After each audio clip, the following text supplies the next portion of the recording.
Hello everyone, I am here with one more question for practice today. Let us solve. An organic compound A with molecular formula C7H7NO. तो formula जब दिया होता है वहां से बहुत काम हमारा इजी हो जाता है. देखिए सबसे पहले तो C7 6 या 6 से ज्यादा कार्बन होते हैं तो मोस्ट प्रोबेबली वहां पे एक बेंजीन रिंग होती है.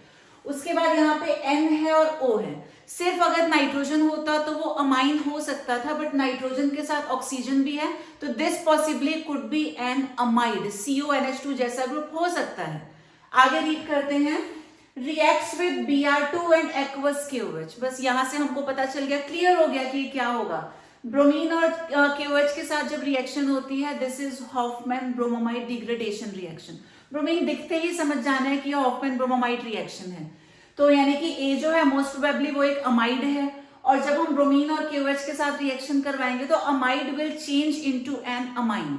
तो ये जो कंपाउंड बी है मोस्ट प्रोबेबली एनिलीन हो सकता है, क्योंकि यहां से पता चल गया कि एक बेंजीन रिंग है तो अमाइन बनेगा तो वो मोस्ट प्रोबेबली एनिलीन होगा.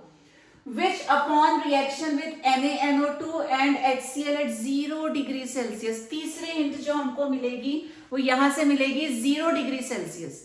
तो NaNO2 प्लस HCl का मिक्सचर हमने लिया, यहां से क्या बनेगा HNO2 मिलेगा, नाइट्रस एसिड. जब भी एनिलीन की रिएक्शन हम नाइट्रस एसिड के साथ करवाते हैं हमें एक इंटरमीडिएट मिलता है जो कि होता है बेंजीन डायजोनियम हैलाइड. ठीक है, तो वो हमें एक इंटरमीडिएट C मिल जाएगा. अब C की रिएक्शन फर्दर उन्होंने इथेनॉल के साथ करवाई तो यहां से एक हाइड्रोकार्बन मिला. तो अभी डिस्कस करते हैं बाकी की चीजों को. Let us at least begin. तो कंपाउंड A जो है, A का फॉर्मूला है C7H7NO. तो हिंट हमें मिल चुकी है कि ये एक एरोमेटिक अमाइड हो सकता है. तो फिट करके देखते हैं. अगर हम एक बेंजीन रिंग लेकर के चलें, इसके ऊपर CONH2 ऐड करें तो क्या ये फिट हो रहा है. C7 6 कार्बन रिंग में आ गए, 7th ही हो गया. ठीक है, हाइड्रोजन है 7, 5 तो यहाँ पे बिकॉज 6th वाले को तो हमने रिमूव कर दिया होगा. तो 5 हाइड्रोजन प्लस 2 7 हो गए. एक नाइट्रोजन एक ऑक्सीजन, बिल्कुल फिट हो गया हमारा फॉर्मूला. तो यानी कि जो कंपाउंड ए है this is benzamide, benzene with amide group. अब इसमें हमने क्या ऐड किया कंपाउंड ए में, we are adding Br2 along with aqueous KOH. तो ये आपका हो गया हॉफमैन ब्रोमामाइड. अब तक तो काफी अच्छी आपको प्रैक्टिस हो गई होगी ऐसे क्वेश्चंस की. तो ब्रोमीन दिखते ही हॉफमैन ब्रोमामाइड. और करना क्या है, यहाँ पे सिर्फ CO को रिमूव कर देना है. तो यहां से हमको मिलेगा ये बेंजीन विद NH2. हमने CO को हटा दिया तो ये हमें मिल गया कंपाउंड B. इसका नेम क्या हो जाएगा, ये हो गया एनिलीन. अब वो बोलते हैं विच अपॉन रिएक्शन विद ये.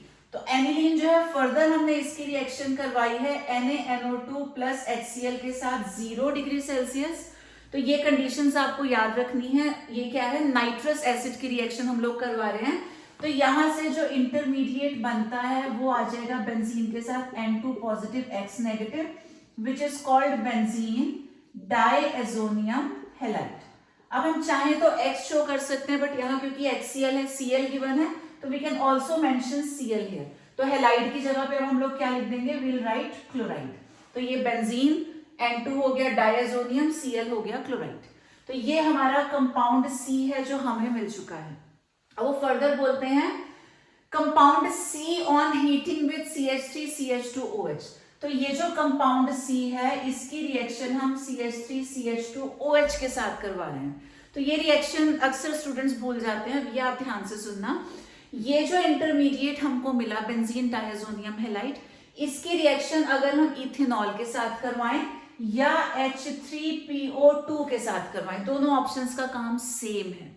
तो ये दोनों क्या करते हैं, इस पूरे ग्रुप को रिमूव कर देते हैं और जो हमें प्रोडक्ट मिलता है वो होता है सिंपली बेंजीन. तो ये बेंजीन हमको मिल गया, बेंजीन हो गया C6H6.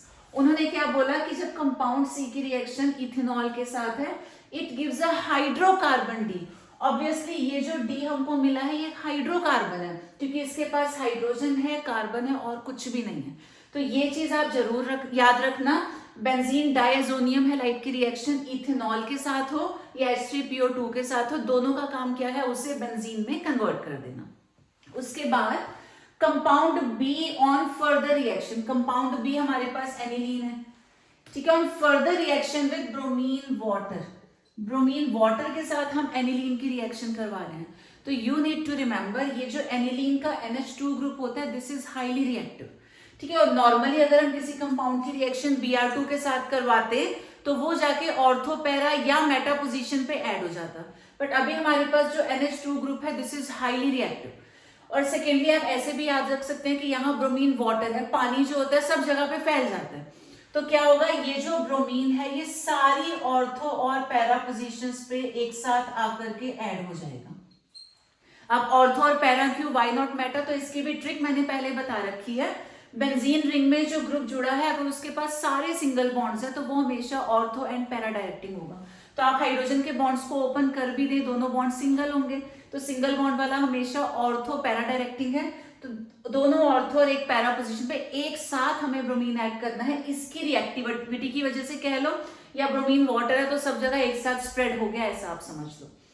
तो ये जो है this is a white precipitate, तो ये जो हमें मिला 2 4 6 ट्राई ब्रोमो एनिलीन, ये होता है व्हाइट कलर का प्रेसिपिटेट। आपको आइडेंटिफाई करना था ABCDE, तो सब कुछ हम लोग फाइंड कर चुके हैं। This is finally the compound E।